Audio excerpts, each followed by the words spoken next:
Hello hi అండి, అందరూ ఎలా ఉన్నారు? బాగున్నారా? మేమైతే అన్న వాళ్ళ ఇంటికి వెళ్ళాము. ఇంకా అక్కడ ఎక్కడ ఏంటి ప్లేస్ అనేది ముందు చెప్తాను, వీడియో లాస్ట్ వరకు చూడండి. ఇంకా అక్కడ మామిడి తాటి తాండ్ర అమ్మడానికి వచ్చాయి. ఇంకా నేనైతే వదిలిపెట్టాను కదా, ఖచ్చితంగా తీసుకున్నాను. మామిడి తాండ్ర అనేది రెగ్యులరే, కానీ తాటి తాండ్ర అనేది చాలా ఇష్టం నాకు. కాకపోతే ఒకటండి, మామిడి తాండ్ర కన్నా తాటి తాండ్ర కాస్ట్ ఎక్కువ ఉంది, డబల్ ఉంది. తీసుకుని చక్కగా తిన్నాను, అక్కడ కూర్చుని తిన్నాను. చక్కగా ఫ్రెష్ ఎయిర్ అనమాట, చాలా ప్రశాంతంగా అనిపించింది. ఏరియా వచ్చేసి గుంటూరులోనే అన్న వాళ్ళు అనమాట. అన్న అంటే మాకు ఎలా తెలుసు అని అంటే, బావగారు రైల్వే కదండి, బావగారితో చేసేవాళ్ళు అనమాట. వీళ్ళంతా ఫ్రెండ్స్. ఇక మాకు కూడా ఫ్యామిలీ ఫ్రెండ్స్, మేమంతా బాగా చాలా అంటే ఫ్యామిలీలానే ఉంటాము. ఇంకా ఫ్రెండ్స్ అనే కన్నా ఫ్యామిలీలానే ఉంటాము. ఏ ఫంక్షన్ అయినా అందరం గ్యాదర్ అవుతాము, ఇంట్లో వల్ల ఉంటాము. ఇంకా అయితే అన్న మమ్మల్ని ఇన్వైట్ చేశారు. అంటే ఆఫ్టర్ లాంగ్ టైం అనే చెప్పాలి, ఎందుకంటే 1 year మేము విజయవాడ వెళ్ళిపోయాం కదా. సో ఇక్కడ అన్నయ్య వాళ్ళు ఇల్లు కట్టుకోకముందు రెంట్ పర్పస్ ఉన్నప్పుడు మాత్రం మా ఏరియాకి దగ్గరలోనే ఉండేవారు కాబట్టి వీక్లీ వన్స్ గ్యాదర్ అయ్యేవాళ్ళం, కలిసేవాళ్ళని. కొంచెం ఇప్పుడు దూరం అయ్యేసరికి రావడం అవ్వట్లేదు. ఇంక ఇండివిజువల్ హౌస్ అంటే చూడండి ఎన్ని మొక్కలు వేశారో. చిక్కుడుకాయలండి, నాటు చిక్కుడుకాయలు. మొన్న అయితే కేజీ వరకు కట్ చేశారంట, హార్వెస్ట్ చేశారంట. ఎంత హ్యాపీ అండి బాబు. ఇండివిజువల్ హౌస్ అయితే మనమే చక్కగా బోల్డ్ మొక్కలు వేసుకొని ఆర్గానిక్గా ఫుడ్ అంతా కూడా వండుకోవచ్చు. కరివేపాకు, ఆకుకూరలు అవి కూడా. కాకరకాయలు వేశారు, ఇంకా చాలా మొక్కలు వేశారు. ఇంకొంచెం ఏరియా ఉంది, దాన్ని కూడా బాగు చేశారు. దాంట్లో మట్టి అది పోయించి తర్వాత మొక్కలు వేస్తానని అన్నారు. ఇంకా పైకి వచ్చాను, చూడండి ఆవు చక్కగా గడ్డి మేస్తుంది. చూడండి ఎంత గ్రీనరీగా ఉంది, ఎంత పీస్ ఆఫ్ మైండ్ అంటే. సిటీలో అవుట్స్కట్స్ అనమాట ఇది, ఏటుకూరు. చాలామంది ఐడియా ఉండొచ్చు ఇక్కడ వాళ్ళకైతే, కొంచెం గుంటూరు తెలియని వాళ్ళకైతే చెప్తున్నాను. అవుట్స్కట్స్లో ఉంటుంది అనమాట. ఇక్కడ చాలా మొక్కలు అయితే వేశారు వీళ్ళు, నెంబర్ ఆఫ్ మొక్కలు. అయితే కొన్ని మొక్కలు కూడా తీసుకొచ్చారు, అవి ఇంకా నాటలేదు. ప్లాంట్స్ ఉన్నాయి, 4-5 ప్లాంట్స్ ఉన్నాయి, రోజెస్. ఇక వచ్చి ఇవి మింట్ అనమాట. మింట్ చక్కగా మనం ఇక లెమన్ టీలోను అట్లాగా, మళ్ళీ వెజ్ బిర్యానీస్ అట్లాగా ఫ్రెష్గా చక్కగా వేసుకోవచ్చు, మంచి ఫ్లేవర్ వస్తుంది కదా. ఇంకా చూడండి రోజ్ ప్లాంట్స్. అన్నయ్య అయితే కోసి పెట్టుకో సోనీ అని అన్నారు, కానీ నేనేం చెప్తానంటే నాకు అలా మొక్కకుంటే ఇష్టం. అంటే ఒక్కొక్కరు ఒక్కొక్క రకంగా ఉంటారులేండి, కొంతమంది పెట్టుకుంటారు. నాకు అలా మొక్కనుంటే ఇష్టం. పెట్టుకుంటే ఒక రోజులో వాడిపోతుంది. అదే ప్లాంట్కి అలా ఉంటే ఒక 4-5 days అలాగే ఫ్రెష్గా ఉంటుందన్న నా ఫీలింగు. కొంతమందికి ఏమో అలా నచ్చకపోవచ్చు. ఇంక చూసారు కదా మొక్కలు ఎంత బాగున్నాయి, ఎంత గ్రీనరీగా ఉన్నాయి, ఎంత ప్రశాంతంగా ఉందో. నేనైతే ఇంక ఈవినింగ్ ఇక్కడ ర్యాంప్ మీద కూర్చున్నాను.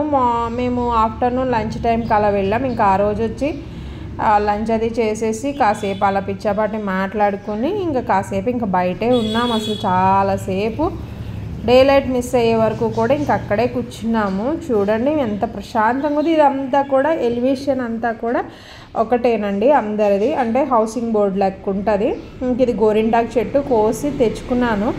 మీకు తెలుసు కదా నేను హెయిర్ ప్యాక్ వేసుకుంటాము మేమందరము అనేసి. ఇంక ఇది వచ్చి శంఖం పువ్వులు అంటారు కదా, చిన్నప్పుడు వీటితో ఆడుకునే వాళ్ళం, డిఫరెంట్గా ఉన్నాయని. కానీ ఇప్పుడు వాటితోనే కషాయాలు కాసుకుని తాగుతున్నారు. నేనైతే ఎప్పుడు ట్రై చేయలేదండి, ట్రై చేయను కూడా. నేను నచ్చని ఎప్పుడు ట్రై చేయనండి, నచ్చితే మాత్రం ట్రై చేస్తాను. ఇంక ఇవి జామ చెట్టు చూడండి, చిన్న చెట్టుకి జామకాయలు వచ్చేసి. ఏమైనా కానీ మనం కుండీల్లో వేసే కన్నా కూడా అండి, అంటే కుండీల్లో వేస్తే మనం తక్కువ, అంటే చిన్నగా అంత హెల్తీగా ఫ్రూట్స్ ఏమీ హార్వెస్ట్ చేయలేము. కానీ వన్స్ అది సాయిల్లో నేలపైన వేస్తే మాత్రం చాలా మంచి ఫ్రూటింగ్ కానీ ఫ్లవరింగ్ కానీ చాలా మంచిగా హార్వెస్ట్ చేయొచ్చు. చాలా బాగుంటుంది, అంటే రూట్స్ అనేవి హెల్తీగా ఉంటాయి. ఇంకా అప్పుడు మంచిగా వస్తుంది కదా హార్వెస్ట్. అలాగనమాట, చాలా బాగుంది. నాకు ఎంత ఇష్టమోనండి ఇట్లాగా మనం ముందు అలాగా ఒక ఏరియా అలాగా గ్రీనరీగా ఉంటే సరదాగా అలాగా బయట కూర్చొని కాఫీ తాగిన టీ తాగిన అలా కూర్చొని చక్కగా చిల్ అవ్వచ్చు. చాలా ప్రశాంతంగా అనిపించింది. ఏదో పల్లెటూరు వెళ్ళిన ఫీలింగ్ అయితే మాకు వచ్చింది. చాలా బాగుంది. అన్నయ్య వాళ్ళు అయితే ఉండమని చాలా రిక్వెస్ట్ చేశారు, కానీ నెక్స్ట్ డే సండే అండి, ప్రేయర్ మిస్ అవ్వకూడదు అనేసి ఇంకా మేము ఈవినింగే కాస్త ఉండి అక్కడే స్పెండ్ చేసి వచ్చేసాము. ఇంకా చిన్ను వీళ్ళందరూ ఆడుకుంటున్నారు. అన్నయ్య వాళ్ళకి 2 పిల్లలండి, ఆ బాబు ఈ పాప. ఆ అమ్మాయి వేరే అమ్మాయి పక్కింటి అమ్మాయి ఆడుకోవడానికి వచ్చింది. ఇంకా వీళ్ళంతా ఆడుకుంటారు, ఒకే ఏరియా కదా. ఇంకా ఈవినింగ్ బయలుదేరి సరదాగా ఫినిక్స్ మాల్కి అయితే వచ్చేసాము.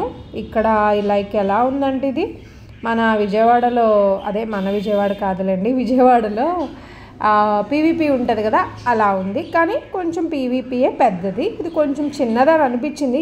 ఇది నా ఫీలింగు, మరి నాకు తెలియదండి. నేను ఫస్ట్ టైం వచ్చాను ఇక్కడికి. ఇక్కడ ఫిష్ స్పా చేయించుకుంటున్నాడు ఒక బాబు. అబ్బో చాలా చిన్ను చాలాసేపు అడిగింది. లేదు అస్సలు చిన్ను అస్సలు ఉండలేదు, ఎందుకంటే అవి కొరుకుతూ ఉంటాయి, అస్సలు ఉండదు Chinnu. Money waste, time waste అని మేమైతే వద్దని చెప్పేశాము. ఇక్కడ చాలా బాగుంది. కానీ నాకు ఇలాంటి మాల్స్కి వచ్చిన దగ్గర మాత్రం ఒకటే బాధ అండి. ఏంటంటారా, మీ అందరికీ తెలుసు, కొంతమందికి మా చుట్టాలకి అంటే మా అక్క వాళ్ళకి, మా హస్బెండ్ వీళ్ళకి, నాకు క్లోజ్గా ఉన్న వాళ్ళకైతే బాగా తెలుసు. ఎందుకంటే ఎక్కువ మాల్స్లో ఎక్స్కలేటర్ ఉంటుందండి, అది మాత్రం నాకు చచ్చేంత భయం. అది చూసుకుంటాను, అది చూసుకుని చెప్తాను ఇంకెందే ఉంటాను, మీరు వెళ్ళి రండి అని అంటాను. కానీ అలా ఎలా కుదురుతుందండి, నేను కింద ఉండి వాళ్ళ పైన ఉంటే ఏం బాగుంటుంది. ఈవెన్ మా చిన్ను కూడా అసలు ఎవరు హెల్ప్ లేకుండా ఎక్కేస్తుంది. అయితే నేను మాత్రం ఎక్కలేను, ఇంక మా హస్బెండ్ సాయంతో అయితే ఎక్కుతాను. ఇంకా అలా అక్కడి నుంచి సరదాగా మళ్ళీ బయటకు వస్తే ఇక్కడ ఒక క్రాఫ్ట్ బజార్ ఉంది, జస్ట్ వెళ్ళి చూసి వచ్చేసి ఆ రోజు మా డే అయితే ఎండ్ చేశానండి. ఇంతే అండి ఈ వీడియో. యాజ్ యూజువల్ అండి, ఈ వీడియో కనుక మీకు నచ్చినట్లయితే ఖచ్చితంగా లైక్ చేయండి, షేర్ చేయండి, సబ్స్క్రైబ్ చేయండి. మరికొత్త వీడియోతో మళ్ళీ కలుద్దాం. అంతవరకు బాయ్.